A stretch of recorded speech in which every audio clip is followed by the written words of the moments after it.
and welcome to the Overland Journal podcast. I am senior editor of Overland Journal and Expedition Portal, Ashley Giordano, and today I'm doing a podcast in the field in the beautiful Cascade Mountains of Washington, and I'm joined by Courtney and Andrew of Tsavo Touring. Thank you guys so much for joining me today. Well, thank you for inviting. We're just so excited. Yay! Yeah, you guys have been long-term listeners of the podcast, so Since it's kind of since day one. Yeah. And you listened to, did you say all of them? All of them. That's impressive. And now our son's oddly listening through all of them again. He's 4.5. That's awesome. And special thanks to Equipped for supporting today's podcast. More than 15 years ago, Equipped Expedition Outfitters became the first American company to import the best-in-breed vehicle expedition equipment from across the globe. Since their humble beginnings, they have risen to become a go-to leader within the adventure travel industry, continuing to deliver a diverse portfolio of reliable, long-lasting products backed by unparalleled customer service. From shelter solutions from Easy On to portable fridges from National Luna to aluminum storage boxes from Alubox, their ever-growing selection of best-in-class gear increases your capability, comfort, and confidence during any adventure. Visit equippedone.com to gear up. He listens to it before bed every night. What's your son's name? John. John listens to it every night, and he likes to say that it's relaxing? Scott has a very relaxing voice. Yeah. That's awesome. Yeah, so we're actually sitting in your van. So do you want to tell me and us? So the van we bought new in 2016, and we were originally going to start out with a business that did kind of like a mail order, almost like it's an adventure wagon kit that's in it now. And it's basically the same idea. We were going to set it up so you could ship a pallet somewhere, build a van. But that kind of didn't work out. So we decided to keep it because we liked it. And then 2 years ago, or a year and a half ago, we built it out to where it is now. We were planning to go to Europe and kind of cruise around to Eastern Europe, but we've kind of changed course. So this is going to sit and wait for us while we're down in South America for a little bit. We'll come back, get it, and then hopefully ship it over to probably Germany. It was a adventure wagon kit when he did the build. Nice. And he did it in about a week or Yeah, so. that was great. Nice and quick. I did not help at all. I was a really good... We have to kind of figure out, because I would have John, and John would want to help, and then I'd have to help. If John wanted to come in, then Andrew be like, can you come get him? And so we had to do a lot of mixing, but for the most, Andrew did just about all of it. So. Nice. And what's the make and model? It's a 2016 Mercedes Sprinter 4x4, and it's the 170-inch wheelbase, so it's the long-ish, not the longest, but the longer one. Nice. Yeah, it feels really spacious in here. Oh, I know, it's so huge. It's very big. It's really, really nice when it's parked. It has a few little quirks when it's not parked, but overall, we really like it. Nice. What were the pros and cons of this build or this setup that you've experienced? Probably one of the big comfort issues that we've kind of encountered, mostly before we had the insulation and the linings package put in, is it would get really hot. It was kind of like a toaster oven in here. So that was a big one. It's not quite, everybody sees the Mercedes star on the front and they think it's quiet and luxurious. It's a FedEx van at the end of the day. So it drives like a FedEx van. It's kind of loud, but we like it. It's a little quirky, but we enjoy it. We try and keep it out of, we don't like using it in the summer for the reasons he said. It gets really hot and then it retains its heat for a long period of time. So then even though we don't have air conditioning in it because we didn't feel like we needed it, we have 2 fans up top and on the front and on the back. And I feel like when you run the fan, it helps it for sure. But it's definitely, we took it to Colorado recently and it was probably 85 degrees or 80 degrees. And it was very hot in here. And I would say by 2 or 3 in the morning, it finally felt how we wanted it. And then our son sleeps on a little mat in front of our seats. And he wants to sleep in a sleeping bag, a 25 degree sleeping bag. And it's 85 degrees in the morning. And he likes to get all in and cozy and then I have to wait for him to fall asleep and he's just dripping sweat. I have to open up the sleeping bag and pull him out. Pull him out and he just gets so sweaty but he loves it. He wants to get cozy and get he likes of all the vehicles we've traveled in, I think the van's his favorite because he can play on the floor with, he has Hot Wheels and Lego and stuff like that. So he gets down there and he's like, I miss the van. No. Well, actually, after we had not been in it for a while, he goes, oh, it's so good to be home. Which was really funny because we had been in our Jeep for so long. Right. And he, after being in the rooftop tent, not having the indoor space, he really enjoys, he mostly plays on our fridge or on our alley boxes with his cars and his Lego and things like that. But he likes it the best for sure. Sweet. So nice. Well, I know that you guys had vehicles before this one. And so let's go back in time, get our time machine and go back in time and go to the beginning because everybody has their own story story or their own TSN turning point, that happened that led them to a life on the road. Take me back to the origin. The origin story. Your origin story. So like the original origin thing was probably back in the mid 90s. I saw the Turtle 4, I believe it was, in a magazine. I was like, oh, there's people that drive around the world in 4x4s. I was like, sign me up. And then as I became an adult, I was like, oh, it's going to have to wait till, when I'm retired. And we built a life and started. Retired. Yeah, like go get jobs, do all that kind of stuff. Back in 2000, what would it have been? 2015, I had like a health scare. So we had lost twins and I was in the hospital for like a month and a half, like almost lost my life. It was this really big, scary moment. We had just gotten married. Like we had only been married 6 months. 6 months, I want to say. It was a big test, one to a relationship, test to like kind of realizing that once I was finally better, it probably took me a solid year to like get back on my feet. And like after like the grieving was done and like all of that.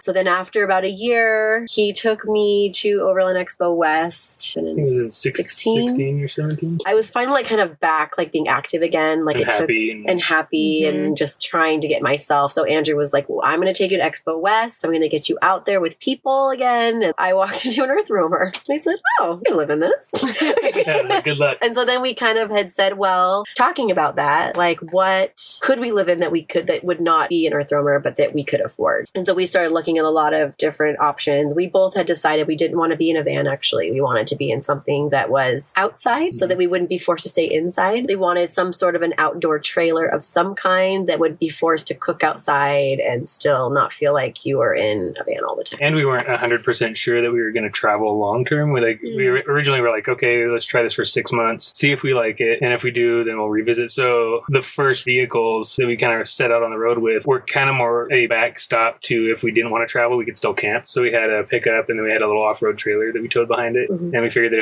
if we didn't like it, we'd go buy a house, start our life back over, and still enjoy camping in the outdoors and everything on the weekend. Like on the weekend. So we were in a Patriot trailer for 6 months and it was great and we loved it. It had its own, like a lot of positives and negatives to it. It had like the setup was easy, but it was kind of a lot of work at the same time. Like, and we would move every day. Like we didn't tend to stay in one spot for 2 or 3 days, which is I think kind of what the Patriot I felt like was for. It was like a weekend trip. You kind of set it up, you leave it. So we were like putting it away every single day for 6 months. And like actually we met Justin. We met him at Expo West, I think after we'd had the Patriot. He was like, you live in it? Nobody lives in these. I think there's some people doing it now. And, we loved it. But. So he came and like saw us and then talked to us about it a little bit. And it was actually really funny. So we did that for 6 months. And then when we realized how much we loved it, we were like, well, why would we stop? Yeah. Well, we thought about, we were going to have another kid at the time. So we had John when we left 2019. He would have been about... He was 1.5. 1.5 when we left. And then we were going to have another one right at about that. It's like 6 to 8 months time that we'd set for ourselves originally. And then that didn't pan out. So we were just like, we still like living on the road. Let's like revisit this. And Courtney's like, I need something that's really warm, a lot of shelter, a lot of space. I need hard sides. I need a decent heater. I need like a space where we can cook and have like if the weather is bad, because I think that was what we found at the Patriot is the weather was really crappy. We'd like make sandwiches really quick or we would like just do like a quick meal. But I wanted to know that if there was bad weather, we could still cook in it. So we got a 2019 Ford F350, took the bed off, put a Norwood tray on it, and then on top of that we had a Hawk, 4L Campers Hawk flatbed on it. That we cruised around that for 2 years. I think we made 2 or 3 trips back and forth across the country, took it to Canada. What's only international was Canada. It was Canada. Lots of miles. Lots of miles. Really fast. Yeah. We got a lot of miles fast. Because we have like a bad habit. So we've been traveling for 3.5 years now, and we still can't break that, like that weekend warrior kind of mindset of being like, all right, let's go to this place. Let's go to this place. All right, let's pack up, go home. So we still only stay, 5 days in a spot is really long for us. Well, we did 10 days in Mexico. That was like unheard. Yeah, in Oaxaca. Yeah. And it was like unheard of. But normally we're 1 to 3 days. Like if we find a spot we really, really like, and we've gotten better about it. Because like when we went to Colorado recently, we stayed in a spot for 2 days. Because like this, it was like on a cliff and it was so beautiful. And we're like, so we've gotten better, but it is still the same where we're like, let's get up and let's go and let's drive for a couple hours. And then we'll stop a lot because obviously it's traveling with a 3.5-year-old. I have to pee or I'm hungry or I'm bored or we stop. We try and keep our driving about like 3 hours at the most, depending on if we have to be somewhere at a certain time or if we're like really trying to like the last couple weeks, I feel like we've driven like long hours. hours to get places. And so we try to avoid that at all costs. And then we try and find camp like maybe around between 3 and 5 so that at the latest. Yeah, at the latest. We don't like to drive in the dark if we don't have to. That way John can still have some daylight to play. And then like once you come into winter, sometimes that's not an option because it gets dark so early. So in that point, we try and maybe stop around 2 or 3 and so that he still has time to build Lego for a little bit, like kind of just decompress from the drive and then make dinner. And then maybe he'll maybe watch a show before bed or just something to decompress him because it's kind of like regular house life. Yeah. Once we're parked, it turns into like...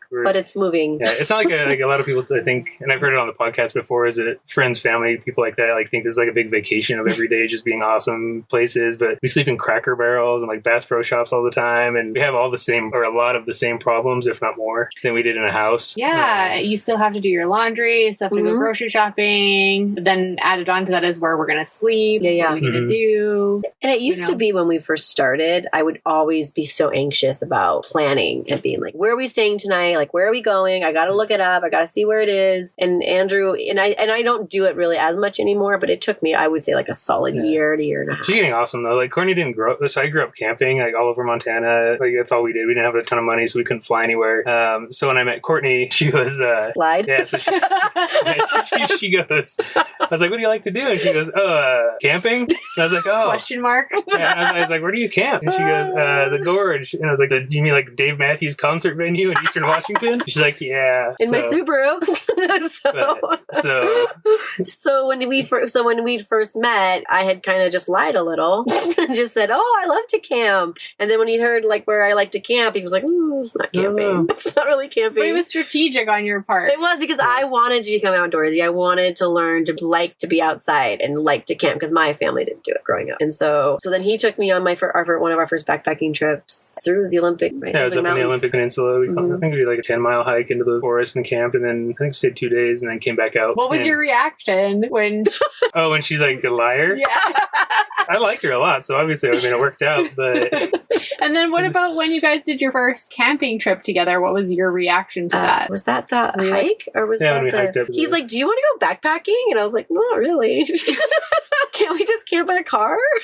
Isn't that what you're supposed to do? Yeah, because right before I met, like I still camped out of vehicles and stuff, like I always have, but I was on a big like backpacking, like light mountaineering kit. Yeah. So I was like, come on, let's like go climb some stuff. And she's like, uh-oh. And it was like far. And I was like, my feet hurt. It was just a terrible experience. I hated it. But then when we got there, it was amazing. It was so pretty. It was the really great spot. And then when we came back down, I just was like, I like to hike. I really enjoy it. But I don't think that backpacking is for me personally. I don't think it's something that I'm interested in. And so I'm glad I tried it. We'll never do it again. And it was only 10 miles. Like, it wasn't even that far in the grand scheme of things. But I didn't think it was 10 miles. I thought it was only like 5 miles. Yeah, but like fast forward, maybe 3 years when we were getting married, our honeymoon was actually us driving our Land Cruiser at the time with a roof tent from Arizona back to Seattle. We got married down in Arizona, so she took to it pretty quick. What kind of Land Cruiser did you have? It was a 2002 100 series with I think it had a CVT rooftop tent on it. It did. It had a CVT rooftop tent, and we still have it actually. Yeah, and so we'll never get rid of that thing. No, I've been trying to get him to exchange it for like a Troopy. He's not interested in that. I take a Troopy. Would all take a Troopy. But yeah, I'm curious why you guys chose overlanding. Like you kind of alluded to it a little bit. I didn't know what it was. I didn't even know it was a thing. Like vehicle-based travel. Like why did you pick that avenue or that route? I guess I'm probably responsible for that because I had that stuck in my head from, I think I must have been like a sophomore in high school. So I was like, oh, I'm going to do this someday. And I actually, when I was in high school, I got a 86 Jeep Cherokee to salvage. And anytime that I wasn't working or doing whatever on the weekends, I would just go drive around the forest and camp and all that stuff. So it kind of started early, like playing around with the idea. But I think I was the one that kind of brought it to her attention. I think we just wanted to travel. I didn't really care how we did it. I just, I think when we first started in the Patriot, it was just simple fun, like state parks. And because he eased me in, like, okay, if we're going to be living in this. I was really scared about being in the wild, like out, like camping. I'm like, what was that? Did you hear that? Like, it really freaked me out. So he eased me in, like, make sure we were in state state parks, make sure I like to be near people. And then as we kind of ventured out of the Patriot and went into the 4-wheel camper, I think I felt more comfortable, and then I liked being out on BLM land and out in the, because then you start realizing I don't really like being near people because I don't trust people. What if they're I don't know if they're messing with our stuff. I don't like being a big state park because you just don't know. I'd rather be out in the middle of nowhere where nobody is around now. Yeah. So interesting. This weekend we were at the Northwest Overland rally in Plain, and I heard more than one person say, my wife, I would love her to come along with me, but she isn't comfortable camping, or she would like more comfort when I'm camping or whatever. So was easing her in the way that worked out, and she, the more experience you got, Courtney, the more comfortable you felt, or I don't know, is there advice or anything probably that you could give? I didn't realize it at the time because I was easing her in, just to kind of try to be kind and sympathetic and get her out there. But now that we see other couples going out, one of the flaws that I really screwed up probably a few times in my life was that I wouldn't necessarily make the trip for her. I would be bringing her along on my trip. We're really intentional now, even with John, is that everybody has to be enjoying themselves. So we take John to museums, and we take him to things even if it was a weekend trip, we'd want to take him to something that he wants to do, or he loves being around kids. So we would want to take him somewhere that would give him a piece of it, because it's his trip, it's her trip, it's my trip. So we all have to be happy and kind of all compromise and make sure that we're doing it. So a lot of stopping. What were some things that made it your trip as well, Courtney? Food based mostly. Look at this little cafe. This looks really nice. And so I love to find places that have good food. And so when he's driving, I'm always on my phone, and I'm on Yelp, or I'm on any sort of this place could be good. This has 10,000 reviews. Courtney grew up around Seattle, so that was a big one too. I mean, I like cities too. So going to cities and kind of exploring new towns and exploring new cultures and new people is huge on my list. I love interacting with people, and I love getting to know places that they like, and really kind of getting. So when we were in Mexico, we did Baja and interior Mexico, and when we got into mainland Mexico, I don't know, we've been calling it interior Mexico now, but going into Oaxaca, we stayed at this little town called Santa Maria del Tule, which is this beautiful, cute, adorable town, and we were there for 10 days, the longest we probably stayed in any spot. So I really had gotten to know the people that lived in the town, and I got to know where the fruit and vegetable stands were and where the cheese stands were, and I got to figure out because we cooked a lot. And so I think that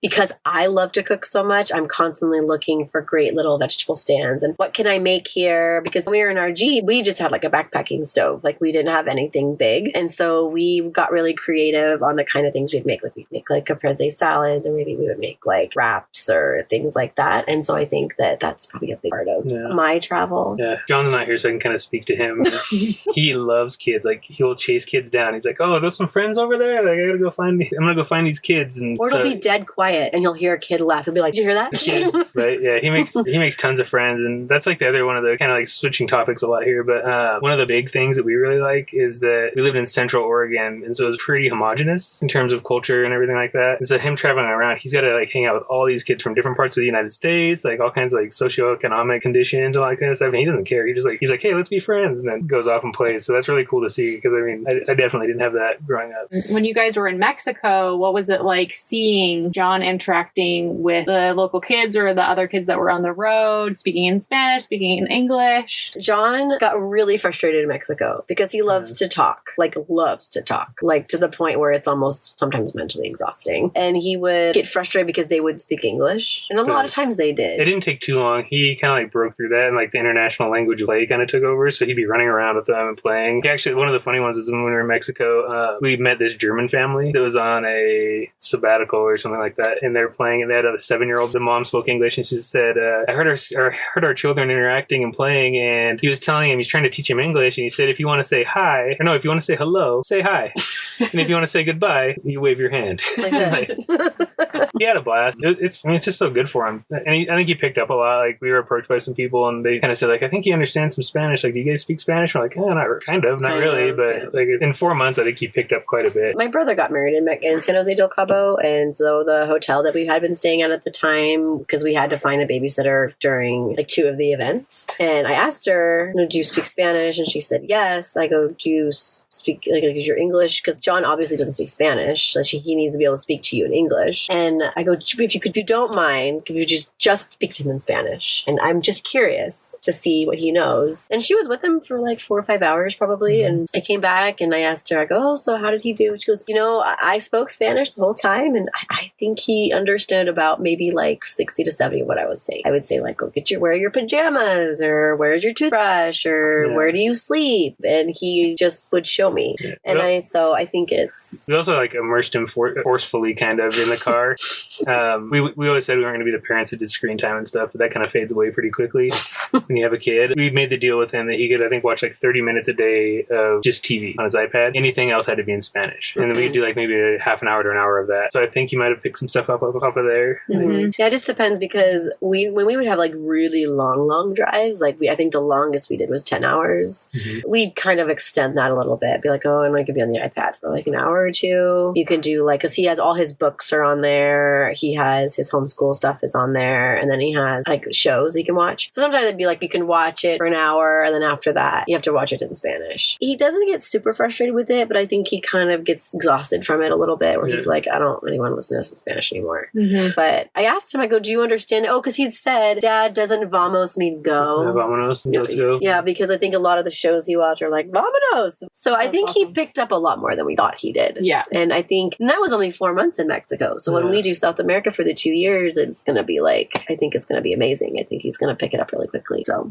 this week's episode is supported in part by iCamper. They make innovative hard shell and soft-sided roof tents that are designed to survive long-term overland use. Their revolutionary X cover won the Overland Journal Editor's Choice Award, eliminating the bulky PVC cover and also allowing for the fitment of crossbars for carrying bikes and kayaks. Their Skycamp Mini is another award-winning design that provides a hard shell tent in the footprint of a much smaller clamshell model. This is the perfect solution for smaller vehicles or on vehicles where rack space is dedicated to other systems. iCamper believes that the best times are those spent traveling, discovering the world with those you love most. You can find out more about their quality tents at iCamper.com. I imagine for a lot of parents, the idea of hitting the road and traveling full-time in a vehicle with a youngster might be overwhelming. I don't know. I can't speak to that, but I imagine it would be just like educating and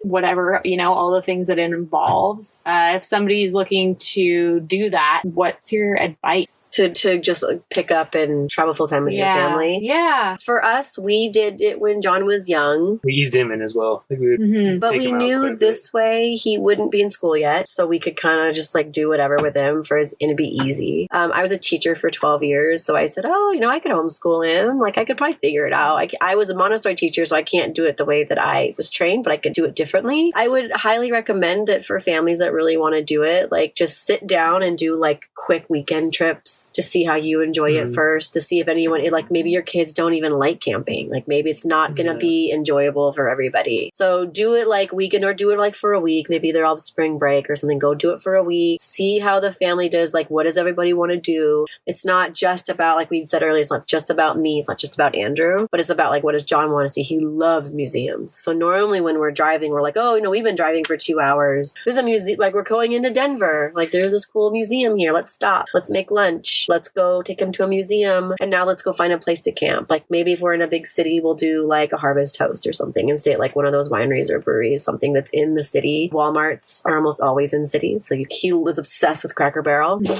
always wants to see, like, can we stay at a Cracker Barrel tonight? I want French toast. I would think that would be like a good one. I also would say that let your kids help plan. If you have older kids, be like, what do you guys want to see? Do you guys want to do more like hikes? Do you guys want to do more like city, like restaurants? Like I have a friend that lives in Dallas that her daughter like loves going out to dinner. Like she's a huge foodie. She's like 12 or something. So they're helping them, like taking a big map out and letting them help you plan it. We haven't been able to do that with John. Sometimes Andrew will say like, where do you want to go? He's like, I want to go to the zoo.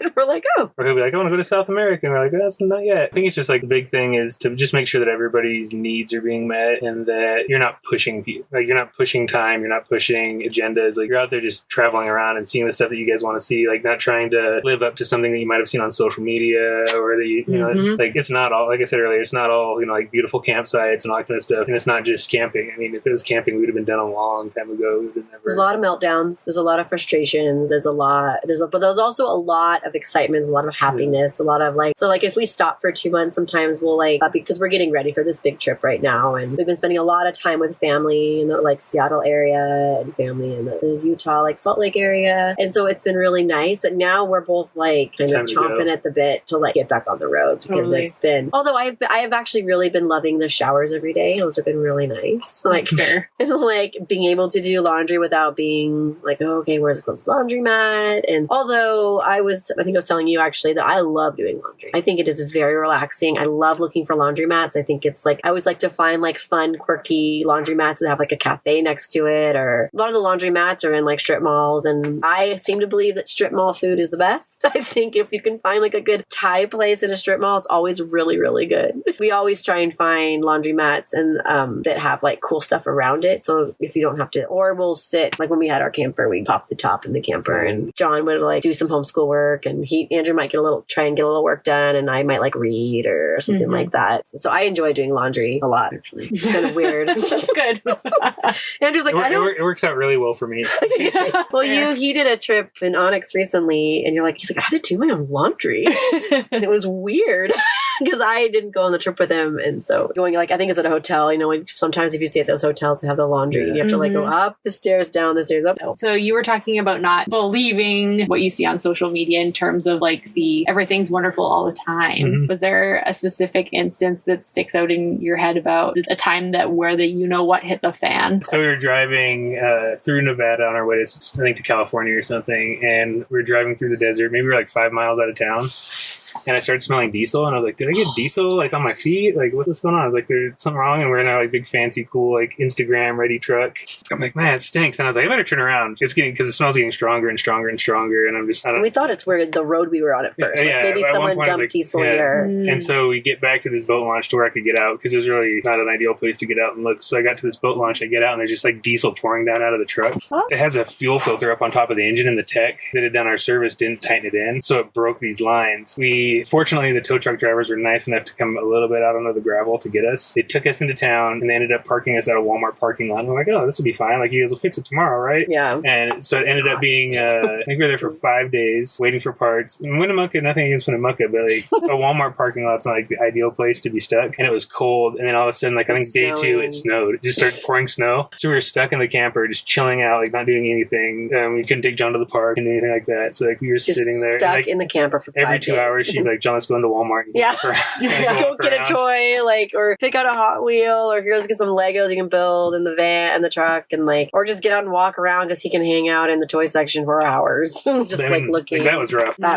People go through way worse things, but the one I was thinking of was when we were with some friends camping, coming back from somewhere on our way back to Bend. I can't remember if we were still living in Bend at the time, and no, we must have been in the Patriot because I was changing John's diaper or something. Oh, he was little. That was the first time we tried to leave on a little test trip. Yeah. Like, doing a dry run on this. And I was changing John's diaper, and I think Andrew was on the back, like, getting a snack while we were stopped. And there was some kind of something going on. Like, there was some weird people just kind of hovering around us because we were at a park thinking, like, oh, this will be safe. But it was kind of like one of those, it was a park that just had a lot of maybe not so friendly looking people in the area. And so Andrew was like, hey, can you hurry up? Like, so we can get back. I'm like, I'm hurrying. I'm going as fast as I can. And I'm like he's like, and then he got to the point, he's like, literally, like, just get in the van. Like, just get in the car. Like, let's just go. And I'm like trying to like change John's diaper as quickly as possible. And he's moving around. And then I had to like get him in the car seat. And Andrew was like literally looking at me like, get in the car. Like right now. Go. And we got in the car and drove away. And I had seen it, but I wasn't paying attention. We were like profiling people, maybe a little bit, not totally, but they'd been sitting there like staring at our truck and like talking for a while. And then they kind of like were getting closer and closer. And then they finally like just started walking across the street, like towards us. What did you call it? Like kitty corner towards us. Yeah. Walking across the street, right, like straight at us. And I was like, why are they walking straight towards us? And like we were by ourselves. I think we had been with friends earlier, and then we had like parted ways with them or something. And I think that would have been the only moment that I was like scared, and that was before we were even traveling full time. But I don't think anyone's ever been like, I got food poisoning once. John got food poisoning once. But really in reality, none of us have really like had that. We don't have like a terrible story of like we were so so sick. Like, or so mad at each other. we're so mad. We don't really fight. We don't really, like, we bicker. John calls it fight talking. He's like, stop fight talking. But like, we'll bicker and be like, oh, well, like, I don't want to go here. Like, I don't want to be in the car anymore. Normally, if I'm like frustrated with Andrew, it's normally like, I need a shower. Like, it's been 4 days since I've showered. I'm like ready to shower, or I'm hungry. Yes. Or I do not want to be in the car anymore. Like, we've been in the car for 5 hours. We had a little bit of a longer day than we expected. Let's just find somewhere to camp. I don't care where it is. And John will say that. He'll be like, was this drive longer than you expected? No, actually, it's 10 hours is about what we thought we were going to do today. So how has it changed? You were traveling as a couple before John came along. How has that changed your relationship on the road? So we didn't travel a whole lot. Like, we went over to Italy and drove around for a few weeks. I think 3 weeks in Italy we drove around.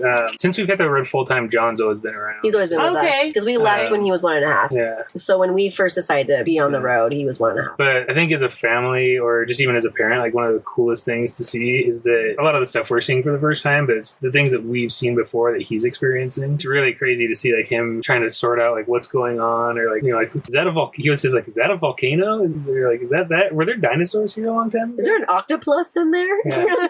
And so it's cool to sit there and, like, travel around and, like, see stuff through his eyes, and, like, just seeing him grow and change. We're really fortunate to be able to, you know, just to be able to see him every single day, like, making changes. Like, before I used to travel a lot by myself before we moved to Oregon, and if I would have stayed in that kind of mindset or career, I'd have missed so much of his life. So because he started really working for himself when John was born. I actually remember the day that, like, John was due, like, any day. Oh, I quit my job. Oh, good.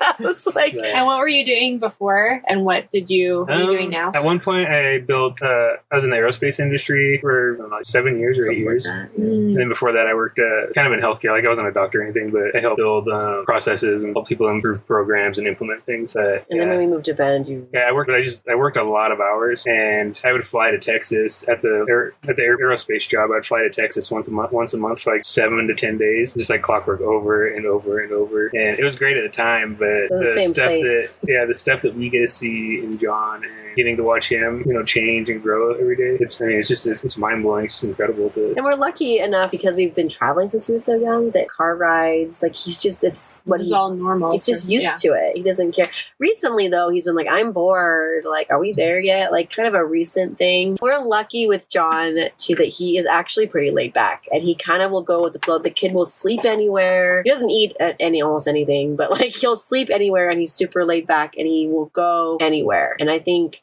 because we've lived how we've lived, we're lucky to the point where, like, when he, like, right now, as we were talking, he's with my mom and my sister, and he is having a blast, like, eating lots of candy and, like, going to them. And so he still is getting the life that some people are like, well, don't you wish that he had, like, a neighborhood where he could play with kids and he could ride his bike and join a soccer team? And I'm like, no, because I don't think he'd like it. I think that he wants to keep traveling. He loves making, he makes these, I don't know how to explain the bonds that he makes. I'm not probably that articulate, but he makes these bonds with kids, you know, like, over the course of maybe like a week. And he remembers them, like, months later. Like, we were getting on the boat from Mazatlan back to La Paz to Baja this winter. And I was like, did you have fun over there? And he goes, yeah. He goes, but I'm a little bit sad. And I was like, oh, what are you sad about? He's like, my friend Bodie's still over there. I was like, what?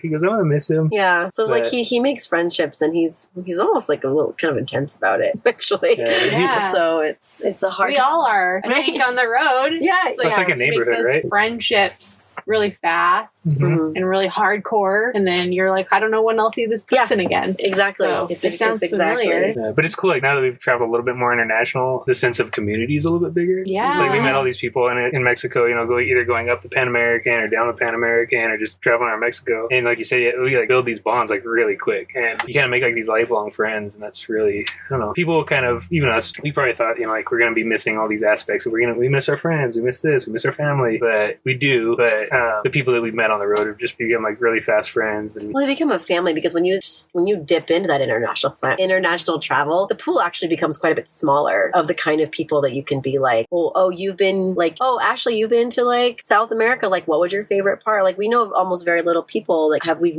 been to South America that we can sit and be like, where should we go? Like, let's put out a map and let's, like, figure out some good places. I just feel like the pool gets a lot smaller, but you think it's bigger. Well, no, I mean, the sense of community is bigger. Oh, So, this like, community is bigger. Yeah. in the state, like when in the lower 48 or Canada, you might meet somebody camping or whatever, and be like, oh, hey, you're camping. Oh, you're camping. Let's be friends. And then you kind of go your separate ways. But Yeah, I think it's there's a really true. deep connection, like when you're somewhere far from home. If you see a license plate for us, it was like the US or Canada. If we saw a Canadian or US license plate in South America, it was like, let's run after these people. Accost them and figure out where they're from. We're like, are we your best friends? It happened so fast. This content is brought to you by Overland Journal, our premium quality print publication. The magazine was founded in 2006 with the goal of providing independent equipment and vehicle reviews, along with the most stunning adventures and photography. We care deeply about the countries and cultures we visit and share our experiences freely with our readers. We also have zero advertorial policy and do not accept any advertiser compensation for our reviews. By subscribing to Overland Journal, you're helping to support our employee-owned and veteran-owned publication. Your support also provides resources and funding for content like you are watching or listening to right now. You can subscribe directly on our website at overlandjournal.com. Yeah, what did you guys learn from your trip to Mexico? That was recent. As we came back in April of this year.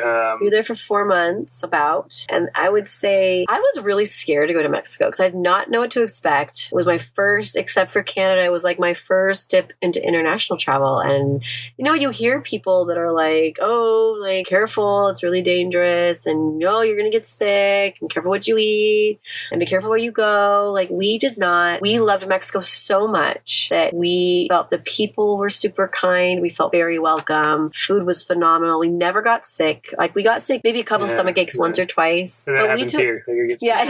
But we took probiotics every day, and I think that really helped. Andrew actually has a really sensitive stomach, so for him to take probiotics every day. Thanks for telling like 10,000 people that. That's okay.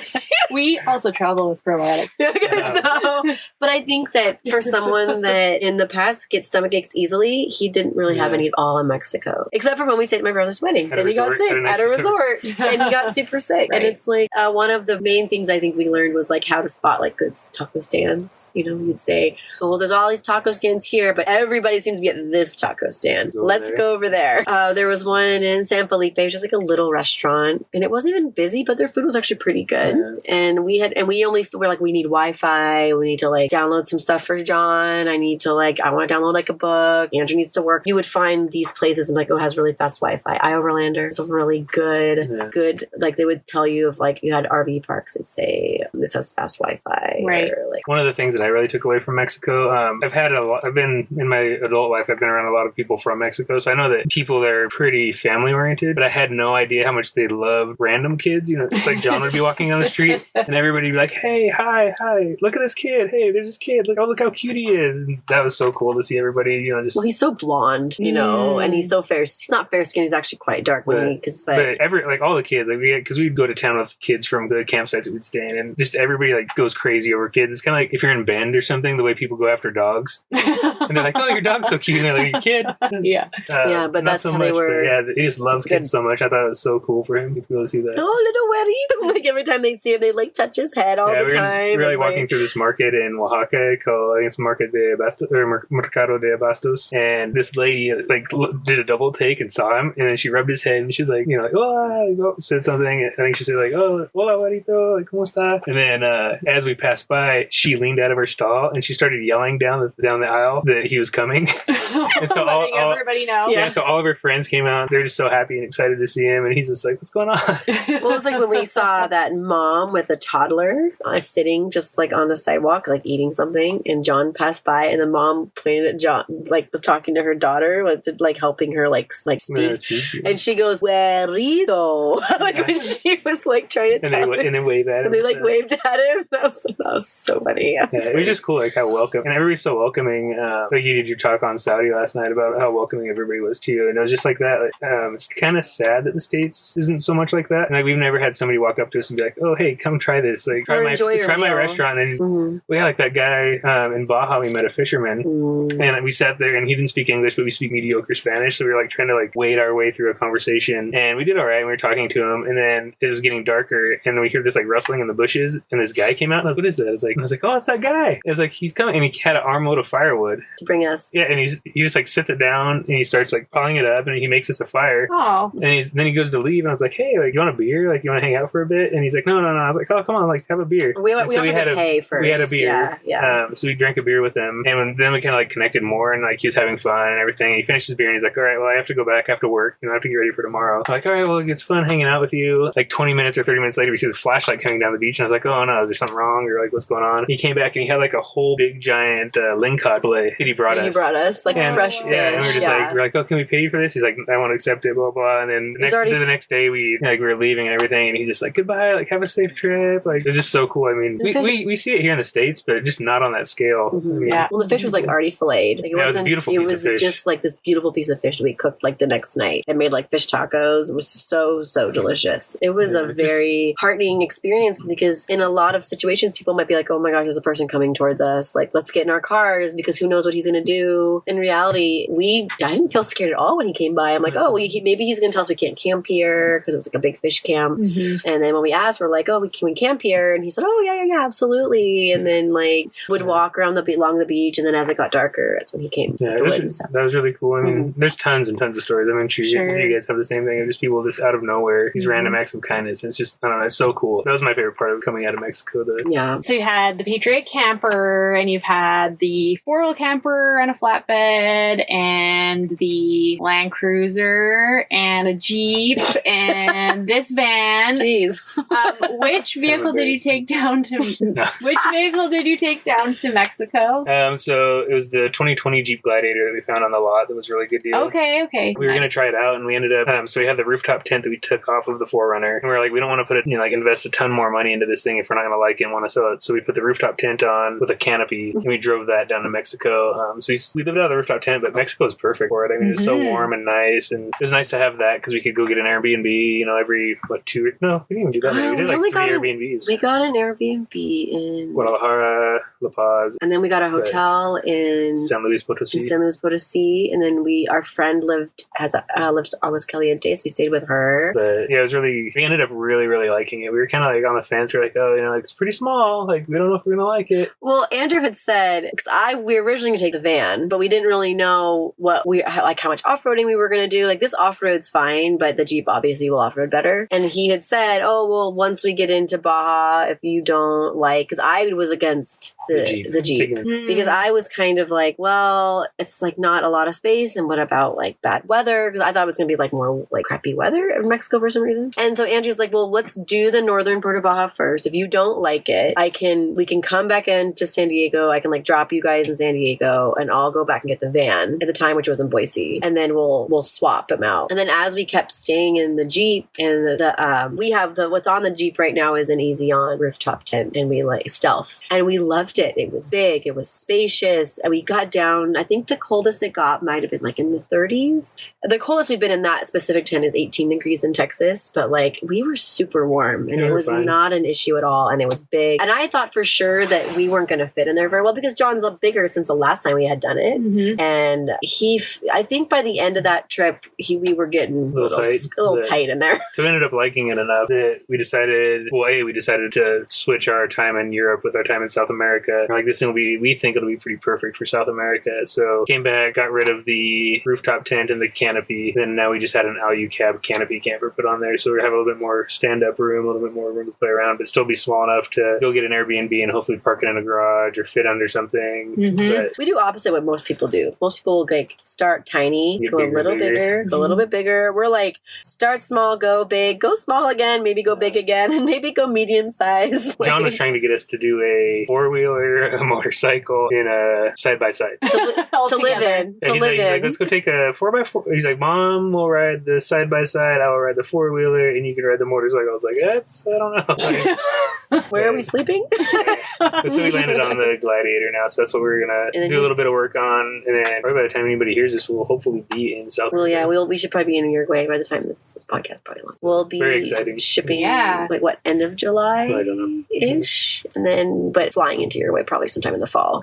What plans do you have for the Jeep in terms of any modifications or accessories or? It already has some accessories. We have a lot of AEV stuff on it. We really like Dave and Cruise stuff. Good combo. We have a lot of confidence in it. It goes on the Jeep really well. So we have the bumper, a winch, small, tiny lift, and then we have the Alu-Cab canopy camper on the back, and then then I am going to build out the inside, do all the electronical stuff and any kind of systems, get that put together, and hopefully it'll hold up for the trip without too many issues or anything. Our plan is doing, I think we decided on a diesel heater. Yeah, so I have a diesel heater, gas or diesel heater. Yeah, and that's all I care about, is really the heater. Took a seat out so that he'll probably build like a platform back for storage or anything. So our fridge will go in the back seat next to John, which will actually be kind of nice because if we're driving, I can like reach back and be like, hey, John, are you hungry? Which he's like always hungry, I feel like. And so for the fact that he doesn't eat anything, he's always hungry. That's why he doesn't eat anything. What made you decide to ship to Uruguay instead of driving down the Pan American Highway? So for some reason, I got like tunnel vision and fixated on Colombia for a long time. So everything I was doing was built around Colombia. And then I started going on websites and putting like weather,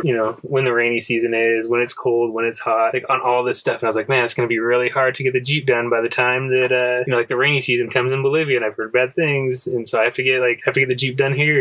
And so I was talking to our friend Ernesto, and he's like, well, why don't you just go to Uruguay? I was like, I don't know. That's a great question. It's a good idea. So that really helped. And then that alleviates any kind of the time crunch and everything, because we'll get down there right in the nice weather, nice time of year, and then we can cruise around and enjoy the southern half and see everybody keeps telling us like how big it is. And I mean, it's kind of like anywhere, right? Like before we went to Mexico, we were aware that there's a bunch of states and it was this size, but you kind of think of it as a monolith. Like you think like, oh, we're going to Mexico. And then as you go there, you see like different states, like Sinaloa, like Aguascalientes, like San Luis Potosí and all that stuff. And then when you're there, you start realizing the scale and what's where and what it's like. So when we get there, I think we might pop up into Brazil, like just quick trip or something. Quick trip to Brazil. But yeah, everybody's been telling us how great Brazil is. So we might go up there for a bit, turn around, come down through Uruguay, and then down through Chile and Argentina, turn around, come back up through Central America, through Mexico. Then Courtney was surprised that I said this the other day without talking to her, but we might drive all the way to Alaska. I was like, what?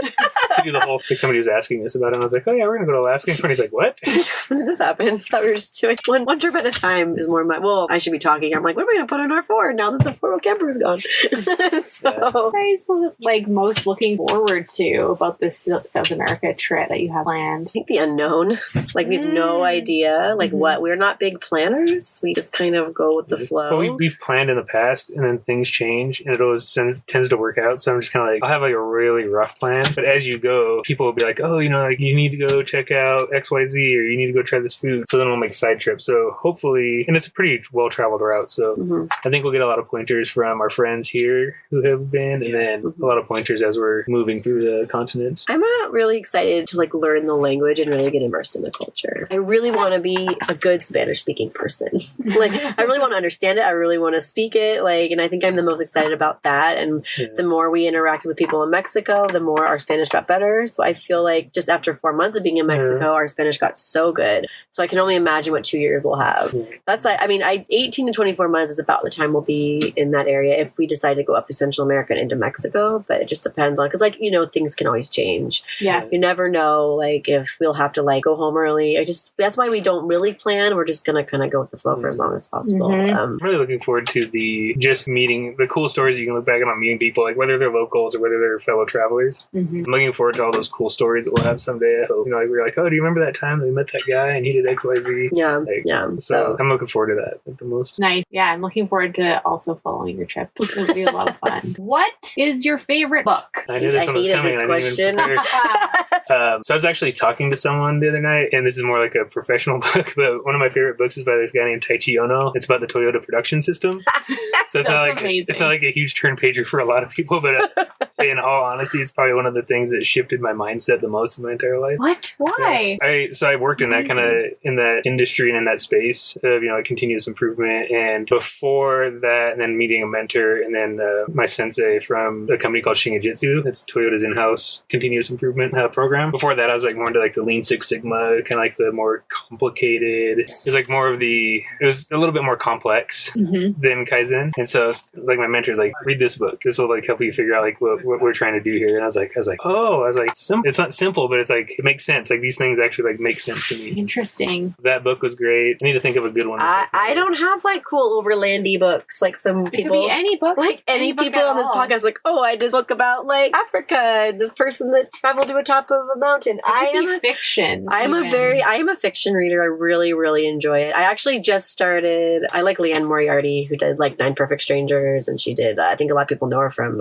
Husband Husband's Secret, but it was Big Little Lies that was on TV at one point. Yeah, so I've read all of her books. Her books are, she's an Australian author, and she just has these great stories that all I've had these crazy twists at the end. And I'm reading Apple Never Falls right now, which is really good about it's basically like their mom has gone missing and they're trying to like figure out, it's like they think it's the dad. It's just kind of like Turner. I literally started this book maybe a week ago and I'm like 80% through it. Like I start her books and I like cannot put them down. And so and then the other one I just started was the Anthony Bourdain A Cook's Tour. Oh, that was good. And it is really, really good. And I'm literally on page 4. But so far it's really good. We both started it, and then when I was on this trip in Arizona, I finished the audiobook of it, but it was the Log of the Sea of Cortez, John Steinbeck. And it was cool because we were going to all these places through Baja. Yep. But the big surprise to me was that I was sitting in camp by myself one night and the book ended. And I was like, oh, that's a pretty good book. And then the appendix starts and it's just a whole nother story. And that story just had me like glued to the speaker. I was just like sitting there listening to the appendix of the book. And I was like, that was incredible. I mean, I guess that's why Steinbeck, but it was just, it was a good book. I gotta recommend that. What was the one that we read that was the about Hawaii? Oh, it was Hawaii. That was John Michener. Okay. Yeah, he really liked that one. John Michener's books are like 800 pages long. Like they're super long. And I think we were listening to the audiobook and I think it was like 14 hours or 18 hours or something. We have a friend that's read every Michener book, and he said, I can't remember how he phrased it. He goes, they start, like 1,000 years before the book of Genesis, and they end like 3 weeks ago. Yeah.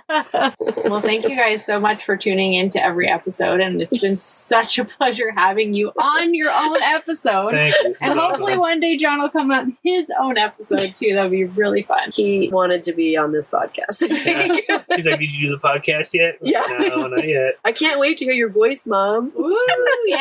No, thanks for inviting us. Yes, This has been thank awesome. you. And where can the fine folks of the podcast world find you guys online? Probably Instagram is the best. We're not super active, but we have a Instagram. It's Tsavo Touring with a T, so TSAVO_touring. Well, thank you guys again so Thank much. you. It's been an absolute pleasure, and I'm sure there are lots of families out there that are just very excited and inspired, and Thank you so we'll look much. to you and be inspired by your trip. So thank you so much again. Thanks for having us.